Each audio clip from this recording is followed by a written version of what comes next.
Hello, and welcome to a new episode of From the Honeycomb, a podcast that creates a spark of positive energy. Here we discuss all things architecture and design, to travel, exploring Vastu Shastra with a modern approach, and I'll be connecting with other like-minded women to share their story. I'm your host, Katerina, and welcome to From the Honeycomb. Welcome to the final episode of the Women in Architecture series. This week I sit down with two inspiring women, Maria and Emily from the Open Plan podcast. We get to discuss each of our architecture exam journeys and the importance of our partners and support network around us. It was really nice to sit down and share our experiences of being the only woman on a job site and what it's like working in a male-dominated industry. So let's jump into the episode. Maria, Emily from Open Plan Podcast, welcome to From the Honeycomb Podcast. I am so excited to have you guys on. You are concluding the Women's Architecture Month, where I've been talking with women all month long, and so I'm super excited to have you both on today. Thank you. It's an honor to be here. Yes, thanks for having us. We're really excited.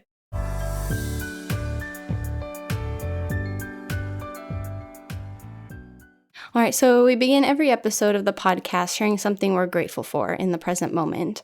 So I guess, Maria, we'll start with you. Sure. Yeah. So I'm originally from Brazil and I haven't been able to be back home since 2019. So I'm grateful for actually having plans in October to go see my family in Brazil. So that's something that happened and it's really bringing me a lot of joy. So I'm really grateful to have that chance finally. Oh, that sounds so exciting. Yay. Yeah. Long time coming. So mine would be getting recently licensed and just kind of feeling the glow of that after. And it's kind of funny because I'm in my parents' house recording right now. This is like where it all started, like this room I'm in, my dad's library or whatever office. And so it just brings back the memories and like the full circle moment that I started my first exam here back in 2020. And now it's finally done. And I just feel really grateful to have stuck with it and very excited and motivated. Oh, that's great. I think I was thinking about it too this morning. What I'm grateful for is, and I'm starting to accumulate all of my study material for the California exam. And there's a sense of gratitude where I know I have like the funds and I'm kind of throwing everything I have on it. Like I'm doing coaching classes, I'm doing everything. And I'm really grateful that I have like the funds to continue to just throw money at these study materials, these coaching sessions, because there's so many times I've like read like on NCARB's forum, people have had to take out loans for these exams. And I know you guys have similar experiences as far as how much money you have to put into the textbooks and everything. Mm-hmm. So I'm very grateful that I don't have to worry about kind of funding this journey. Yeah, definitely takes a whole load off when you're able to just focus on that and like invest on your future like that without having to worry. Yeah, absolutely. It's so expensive though, and it's ridiculous. And yeah, I always try to find loopholes. People try to find loopholes with like what their firm could cover, but otherwise, it can definitely add up for sure. Yeah. Oh, absolutely.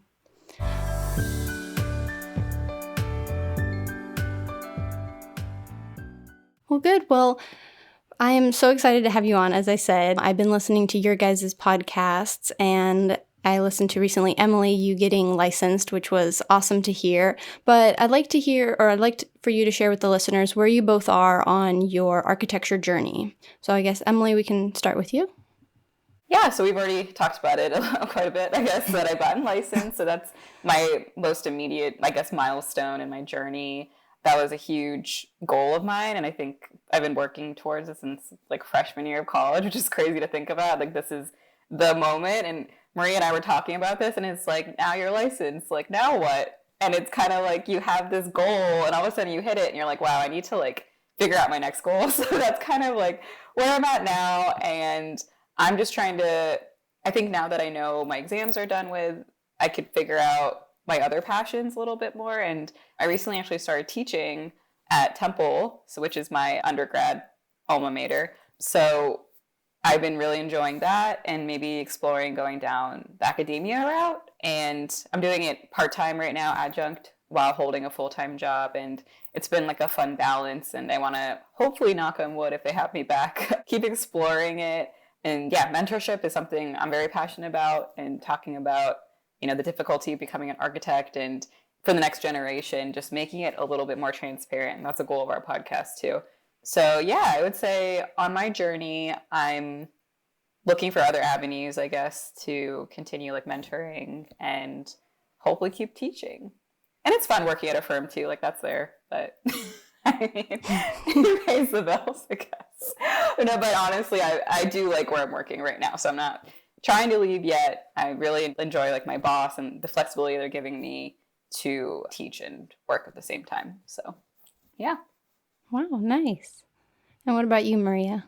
So I don't know how much of my journey you've listened to on our podcast, but I had a little bit of a detour during COVID times into marketing. So I'm at a split role right now where I'm maybe like 70 to 80% architecture and then the rest is marketing. So I'm like trying to push both fronts at the same time. And I've been really focusing on keeping that balance and exploring like where that could take me. I have not started my licensing journey yet. It is right there, and I'm right here. But I've started studying multiple times, and I'm just like really trying to kind of simplify my life to the level where I could handle it just like mentally and physically. But that is the goal for the next year, is to focus on that, like make it a priority, because otherwise it will not happen and life will get in the way, and we know that. But that's kind of where I'm at. So, yeah. Oh, amazing. And then you guys met Yes. in Yeah. your master's program? And so share how you guys came up with the podcast. I wish when I started studying, I found your podcast. I recently found you guys, and what you share is really so helpful and so insightful. So how did you guys come up with the podcast? Yeah, so I mean, it was kind of like a similar sentiment. We became friends during grad school, and we used to live in around the same like area of the city, and we interned at two different firms that were really close together in a different area of the city. So we would walk to our internships together in the summer, and we're both really into podcasts, like just listening to random, other subjects and podcasts. And we always talked about how there was like not a lot of architecture podcasts, or the ones that were out there were made by firms or, really much older, principals talking about design and stuff like that. And we wanted people talking about what we were going through at that time. So like college and finding jobs and getting licensed and exams and all that stuff. So we were like, oh, there's nothing out there. What if we just started a podcast? We're like, yeah, if we had time, like in grad school, like we did not have time. But I think that was where we planted the seed, and because we started talking about that, I think throughout the following months, we're like, oh, like that would make a great episode. Like we should talk about this if Yeah, we had our that like normal podcast. conversations, we were like, this should be a recorded episode, because Yeah. we were taking the lead green associate exam, and we were like, what we face study material wise, like what our strategies are. We were like, we should tell people about this, and we both ended up taking it like the same month and like the same time, and we were very like motivating for each other, and we were like, yeah, this would be a great podcast episode one day. And I feel like we literally just started during our internships creating a Google Doc of like episode ideas. And Yeah. like one day we'll do this. And Yeah. the pandemic was a great time to do it. So Yeah. we started it in 2020. Yeah, almost 2 years ago, or exactly 2 years ago, pretty Pretty much. much, yeah. I think our first episode was Wow. like end of September. But yeah, during COVID, it was like we were working, but we were also had like a lot of downtime and just didn't really have anything going on the weekends. So we'd go to each other's houses and just kind of like have ideas. And then eventually we started trying to record, and it was a disaster. And like eventually we got used to it, but that's how it started. Wow.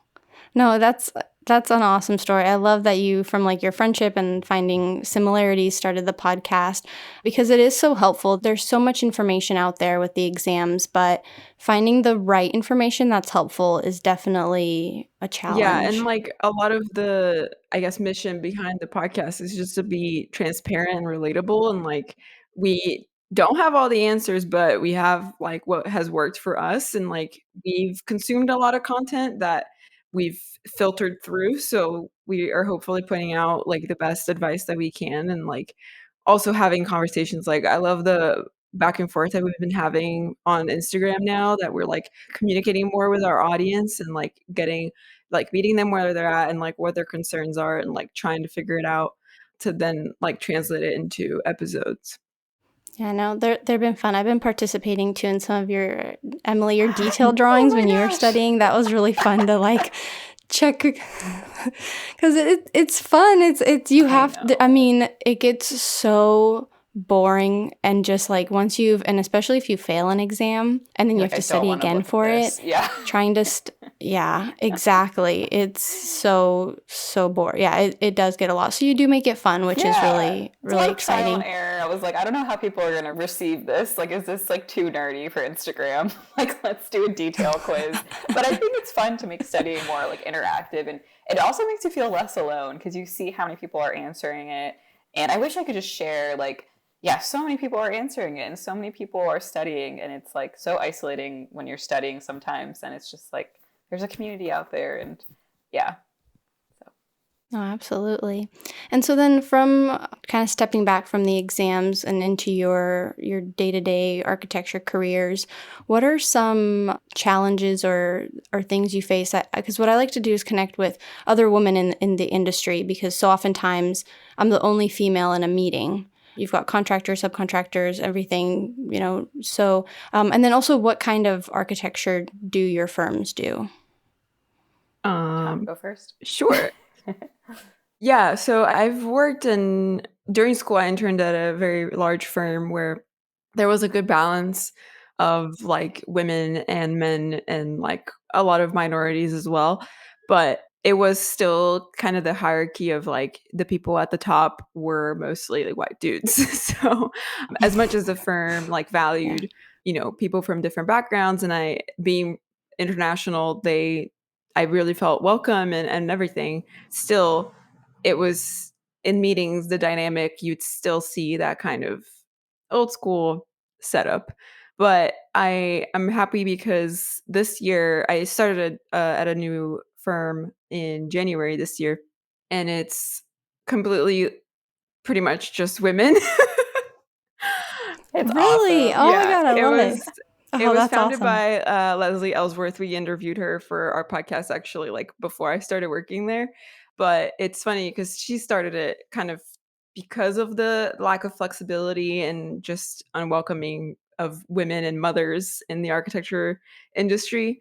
So she was like, "Oh, I'll do this on my own and, like, just do this thing on the side," and then it eventually became a firm. Her husband went in with her to start helping out because she was so busy, and then she then hired women, not because she wanted to, because those were the best candidates. So it's all women and her husband. So it's a very different environment than I've ever been in an architecture job, and I'm learning a lot from like site visits with her, or OAC meetings, and just even if I'm not there, she'll come back and like tell us something that happened and like how she reacted to it, or how she handled it without burning bridges or whatever it was. Mhm. Because you have to swallow a lot of pills and just a lot of disrespect in the on site and all that kind of stuff as a woman. But I think that I'm learning a lot of ways to handle it professionally, but without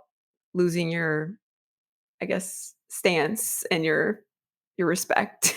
Mhm. No, absolutely. With site visits, I have a pink tape measure that I always have with me on site, and I always get a comment about it. And yet, I'm sometimes the only person who brings a tape measure. And so then they all have to use my pink tape measure. And I'm like, you I guys, love that. like, Make them use I mean, it. That's Whatever. amazing. oh yeah. And like, yeah, I know one contractor was like, I'll go back in my truck and I'll get my Oh own. my, I'm like, are you kidding It's a me? It's freaking color. pink. Like people, It's a it color. has the same Yeah. measurements. It's, I yeah, cannot be holding this. Like exactly. that's crazy. Oh, Yeah. that's funny. But yeah. And so, Emily, what about you? Yeah, so similarly, I've worked at a number of firms, kind of ranging in size, like large to medium, not really small. But yes, leadership has always been men, particularly white men, and something that, they've always been, I've never really had any issues within my firm. Kind of, we've had issues with the contractors talking certain ways. Like when I've come to a site visit with just women, like I've had comments where they're like, "Oh, it's just you guys," or yeah, exactly. It's definitely happened, and it sounds like a parody, but it actually happens, and it's crazy. But within my firm, it's been fine, but I feel like up until recently, there's been kind of a disconnect with like a mentor that I could have, like someone I could really, I guess, relate to, someone I want to like become one day or something. So actually, at my recent firm, so I work at WSP, which is a really large firm, but our Philadelphia office is actually very small. So it doesn't really feel like I'm a part of a large firm all the time because I really only interact with like probably like 10 people. That's my group. And we do public work. So we do a lot of like train stations, airports. Recently, I'm doing a lot of like ADA kind of revamps for like multiple things like libraries and a lot of government contracted work and infrastructure work. So going back to the mentor thing, my boss now is actually a woman, and she's been really, really awesome and someone that we have check-ins every couple weeks, and someone I could tell that actually cares about my career development and has just been so supportive, like everything from the exams to now me teaching. Like she actually taught also at some point in her career and also worked. So she was like, "Oh, I've done that too. And like, this is what I like, recommend." And so I really hope like, I mean, it's happening right now, but I want to continue having her as a mentor, I think, moving forward. And it's something I really never noticed, but I'm like, it really does help to have a woman boss or a woman. It doesn't necessarily have to be your direct boss, but, someone in your company that you regularly check in with that kind of motivates you and stuff. So, yeah.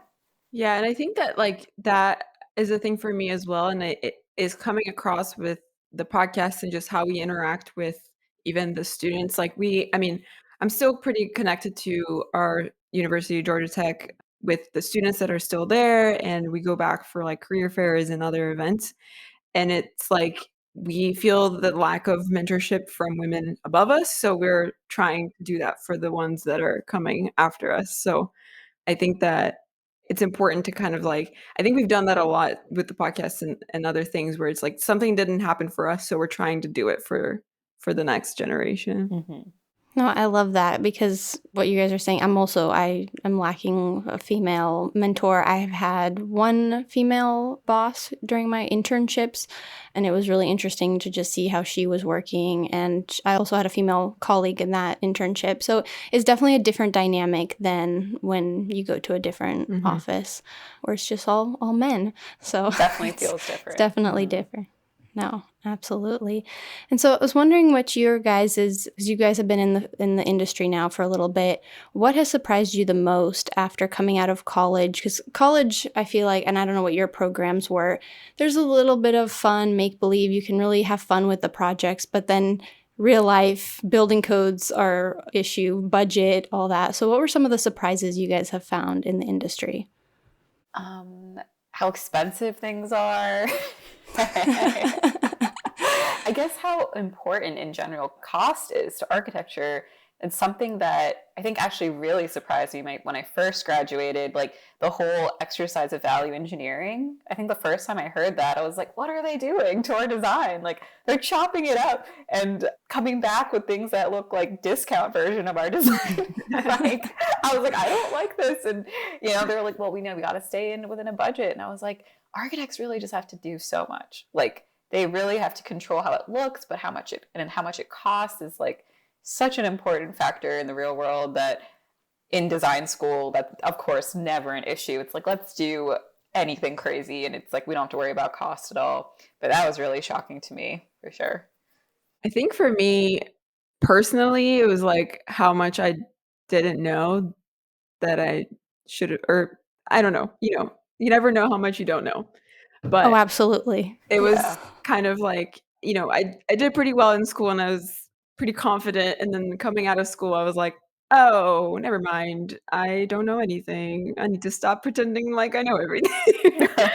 So that was like a little shock. And then it puts you in a place where you're trying to like gauge what you actually can be confident in, and like, for sure that that's the way to do it, versus like being open to learning and kind of absorbing that information and storing it in your head, doing it over and over again to the point where it becomes automatic. But I think in general, just like how much has to go right for a project to come out the way that you intended to. I was not aware of, like, how much coordinating there is with all the consultants and then all the other trades. That's not something that we learn in school at all, which we should. What the heck? Yeah, we should collaborate with other majors. I think we've talked We about really this. should. Or, like, be remotely aware of MEP. I don't know. I That would be know. nice. Just like work with an electrical engineer student and place outlets together. It's literally the real Yeah. But I think that was a surprise, and it started in, like, my internships, which is important to get some experience while you're in school so that you are aware of how much more there is to learn that you don't learn in school, and how much you depend on other people, because it's really like a team kind of effort. But I think that was just a surprise for me, because I did work at a bigger firm first, so the projects were huge, and it was very overwhelming to, no, not one single person, like, could understand the entire project. So, it was overwhelming as an intern to be like, "I don't know what I'm doing, and I don't think anyone else does," but, it was just a lot. But now I'm working at a smaller firm which does smaller projects, and I'm able to kind of comprehend the whole extent of it, and it feels more achievable to, at some point, become the person that has to oversee the whole thing, and it seemed more doable than in, like, a giant hospital project. Oh my gosh. Yeah. No, that is so true, is just how much goes into it. Like, we just do single family residences, and Mhm. still the amount of coordination that takes place before you even break ground. Yeah, and with so all much the can go plans. wrong, and you're trying to just, like, oversee everything that could go wrong. It's stressful for sure. Yeah. And one thing I like that you touched on is that what you don't know, and that's one of the reasons I love architecture, is there's so much to constantly be learning. You'll never know every I know sometimes architects do get a bad rep for acting like they know everything in a meeting. Yeah. And some feel like they do. They feel like they do know everything, but it's just we know a little bit about everything. And I feel like that's what also the exams cover, is you kind of have to know a little bit about everything to be able to be like is it the composer? Is the one? No, who's the who's the guy who directs? The Yeah, the maestro? director. Like the Or- maestro. Yeah, we are yeah. like the maestro, making Yeah. sure everybody Yeah. does what they need to. So Yeah. no, that's No, that was a huge surprise too, that you're responsible for all these people, and that was never talked about. It's like, oh, if the consultant makes a mistake, that's on you. It's like, yep. And I was just like, I don't get it. Why? But and then you're the one who has to put the set together, and you're the one who has to be the liaison, and it's interesting. Yeah, but fun. Architecture is fun that way, I think, because you get to learn so much. And I feel like the exams also really revealed how much we don't know. When you start taking them, it just opens the door of craziness. But yeah. No, absolutely. And how did you both find architecture, as far as like your career that you wanted to pursue it? Um, so it was kind of a practical in between of, like, math and physics, which were my stronger subjects in high school, with, like, art, and because I was a ballet dancer for, like, 14 years before, and I was really into the arts, and I was thinking about interior design and things like that, but then I was really good at math, and I loved math and more technical subjects, so it was kind of a practical, happy medium, and I wasn't really sure about it at first, but once I got through, like, the first year, I was like, "Yeah, I could not do anything else." So I, yeah, never grew up dreaming of being an architect, actually, which I think a lot of people have the story that they like grew up playing with Legos, and I did play with Legos, but it wasn't like my favorite. I mean, I would rather I did love drawing. So I will say art was something that I always grew up loving, and I was always drawing. And I also actually really liked writing, which is not related to architecture, but I guess kind of comes out in the podcast. I like communication and stuff. But I think when I was deciding a major, my dad was kind of like, what is a practical version of art? Honestly, because he's like, I know that's your thing, but I'm not. I don't know How about can you you being make an art some major. money? I know. And of course I was so Not a mad lot of about that. money, but Yeah. some money. Exactly. And it just happened that his colleague's daughter went to Temple for architecture, and I had never even thought about that as a major. And I was like, yeah, I'm open to that. That sounds like really like a mix of a kind of like art and, maybe like this technical aspect my dad wants me to do. And I visited the campus and seeing the architecture projects for the first time and the studio space, I was just floored. I was like, everyone gets a desk like this and everyone gets like a little pin-up place and it's such a community. And I think I went on like a really good day when it was like a packed studio. And I also Temple's in Philly, so it was in the city, and I've always loved cities too. So all of it kind of just drew me in that day. And yeah, I'm glad I stuck with it. It kind of reminded me how, like, going back to liking cities, I've always really loved cities. Like, even when I was little, that was like my favorite family vacations, and just feeling like very small and like a big environment. So yeah, that's kind of how I landed there. Very kind of fumbled, but still here. So Oh, good. No, I love both of your stories. And I wanted to touch on your guys' like close support networks. And correct me if I get this wrong, but Emily, you got married while you were studying your exams. I know you've given shout outs to your now husband on supporting you. And then Maria, is your boyfriend an architect? Yes. Okay, good. Oh, I got it right. Yeah. Yeah. Yeah, Good. he is, and he got licensed. I think he finished a year ago, last maybe year. October or something. Yeah, I think it was last year. So he was like a couple years ahead of me in school, and when I was in grad school, he was already working and started his exam. So yeah, he's an architect. They're Oh, true that's architecture love story. Yeah, we did meet in school. Aw, that's very cool. My husband's a contractor, so we met at work. So that's Oh, good. We have a wow. different kind of a relationship, but I love that you guys are both architects. The reason I wanted to touch on that is because I know from my experience with the exams, the immediate support that you have, kind of the behind the scenes that your partner provides is huge. And so I wanted to talk about your guys' experience because I give so much credit to my husband for helping me pass these exams. I don't think I would have been able, I wasn't able to do it without him because I started passing once he was in my life and he was supporting me emotionally and just, he's amazing when I'm like, okay, I can't do anything for like the next 3 months because I have to study. He's been so supportive. So I wanted to talk to you guys about your experiences with your partners. Yeah, I think so. I haven't officially started taking any exams, but I was that person for him when he was taking them. So it was a lot of like just patience and like just like unconditional support. You're like, whatever you need to do, I'm gonna be over here. I'm gonna cook and clean and do whatever we need to do that you can't help me with right now. And he really needed to kind of focus, and we have different personalities. So like he was able to kind of study whenever we used to live in a studio. We just recently moved, but we used to live in a studio. So we was like the kitchen, the study space, the bed, the TV room, like it was all one place. So I don't think I could have done it, but he was able to just like study as I was working or watching a show or doing whatever around. But now that we moved and we have like a dedicated office space, that's going to be kind of my strategy would be like to lock myself in a room and just study because I can't deal with a lot of distractions. But he's been very supporting. Like he can't wait for me to get started.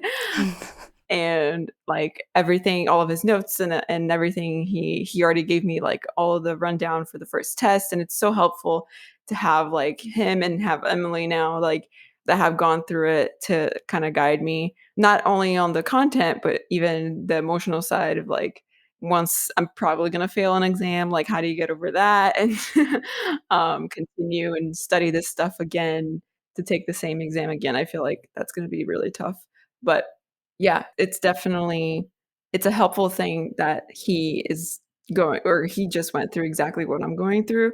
So, but for Emily, it's completely different because Ashkan's not an architect. Yeah, he's not.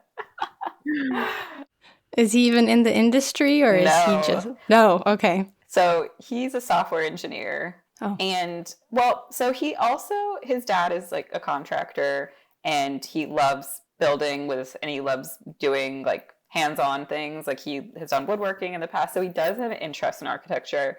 I will say. And, he's been involved with renovations with his dad. So he does have that interest, but industry-wise, he's never worked in architecture. He did not know about the 6 exams. He did not know the mental stress and stuff I would go through. And yeah, I will say it's really hard on them too, because, you're not available for weekends on end. You definitely go through moods when you fail and you're not the most pleasant person to be around.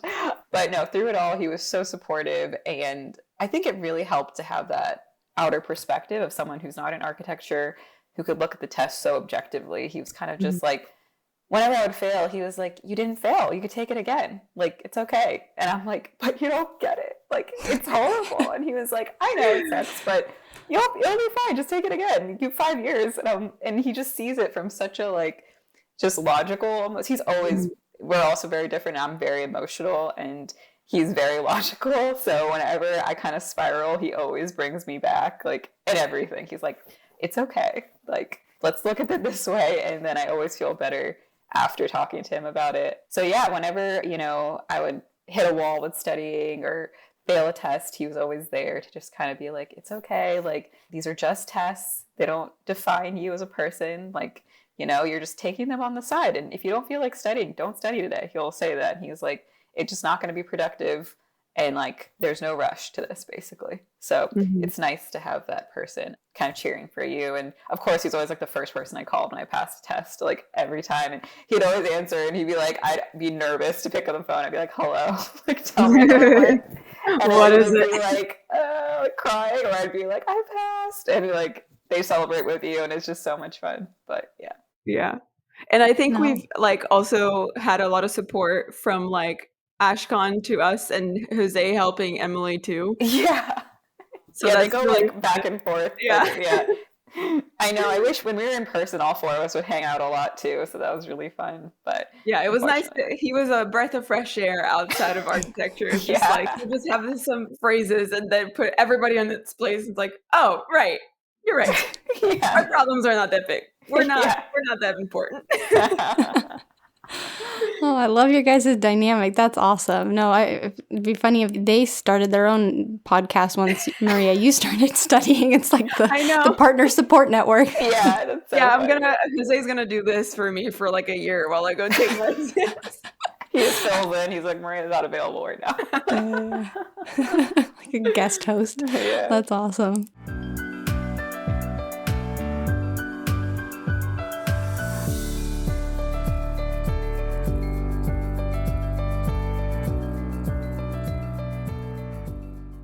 I think that since we're talking in this setting, I think that relationships are important throughout your journey. And I think that people don't really talk about that. It's all, aside from all of the knowledge and experience and career development stuff, I think that in school, especially in undergrad, I was very focused on getting my work done. And I didn't really kind of just create a lot of relationships, close relationships with people. And it happened in grad school with Emily and with some other people. And it's been really helpful just to have that kind of support of someone that understands what you're going through. I think a lot of people lose their friends in architecture school. From high school, it's hard to kind of maintain that, especially if they go different directions. So I don't know about you guys, but I have 2 or 3 high school friends. That was it. So I think that was something I realized eventually. I was like, okay, work is important, but it's important to kind of create those relationships for your personal satisfaction, but also your network. You never know how you're going to cross paths. Actually Jose works at a big firm and he's working with 3 people that I went to grad school with. Yeah. So it's it's a very small industry, even if you're in a big city. So cultivating relationships and taking that into adult life, because it's hard to make friends as an adult. Everybody talks about that. So I think that that's something that if you're still in school, it's something you shouldn't just look past. Yeah. I love that you said that, especially, even if people who aren't in architecture, I think it's really important to be intentional with your friendships and really choose people who support you and aren't going to be upset if you can't make it to something for, like you're studying or you have something. Mhm. And, like I think my friends that are not in architecture, I've really like kind of whittled them down to people who like know or understand and are super supportive. So I think in either architecture or non-architecture, I think relationships are super important. I like that you said that. My advice, I would say, as corny as it is, like it just kind of like wraps it all up, is that, architecture is definitely not an industry for the faint-hearted, I think. And I know, like, we all say, like, oh, hustle culture, we have to grind in architecture. And, like, I want to tell people that it's okay to have architecture, but also like other things, and have it just be your job. And you don't have to feel guilty about that, and have it not be your defining personality trait. I think, like, when I first entered even school or industry, I had so many other interests, and I felt weird talking about it because all people wanted to do was studio work and talk about, like, just random architecture they saw on the street. And I do that too, but I also have other hobbies that I want to talk about. You don't live and breathe. Yeah. Yeah. So for anyone who feels like, a little bit lost in architecture and kind of falling into this rabbit hole, it's okay to, treat it the same as your other hobbies, I think. And also just like not to give up on it. It's a growing process for sure to like get through the exams and your hours, and just, I think everyone should be on their own timeline, and there shouldn't be a pressure to, meet a certain deadline, and don't compare yourself. I think I said like 9 tips in one, but yeah. No, you were saying, I think we talked about this on the like licensing timeline. Like you are take ownership of your timeline, and it's your timeline. It's whatever works for your life. And I think in the same way, like for your career, like whatever relationship you want to have with architecture, it's up to you. You can live and breathe and only talk about it your whole life. If you want to do that, that's cool. But you don't have to, and that doesn't make you less of a designer or less of an architect, because I know that there's like a stereotype, like the ultimate, architecture personality is like they have that Instagram with this just like photos of textures and like buildings, and it's just her portfolio. Yeah. I'm not gonna do that. Maria and I have talked about that. We're like, should we change our Instagrams to not have so many pictures of us? Like, it's just pictures of us, like our faces, like, and our friends and stuff. I always still post selfies. It's fine. Yeah, same. I'm still the same person I was, before I started architecture. Yeah. It's not like we're not classic architects for sure. Well, Maria and Emily, thank you so much for coming on. I've really enjoyed this conversation. I feel there's like this camaraderie. You guys, like everything you've said, I'm just like, that's exactly what I think of this topic. And so you guys have been so fun to have on. So thank you. And where can listeners find you? We're Open Plan Podcast on everywhere, like podcast listening device, Spotify, Apple, all the things. We're on Instagram at Open Plan Podcast, and you can talk to us there. And we also have our email. It's hello@openplantpodcast if you have episode ideas or if you have anything you want to talk to us about. Yeah.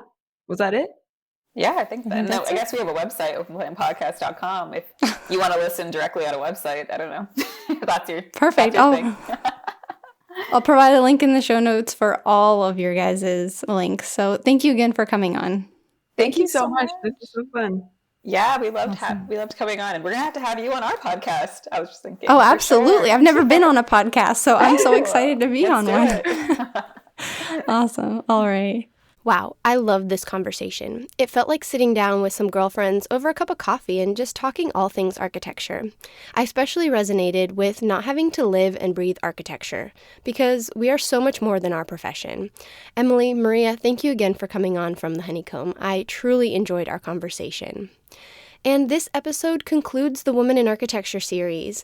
I want to thank you all so much for your support and for tuning in to each episode.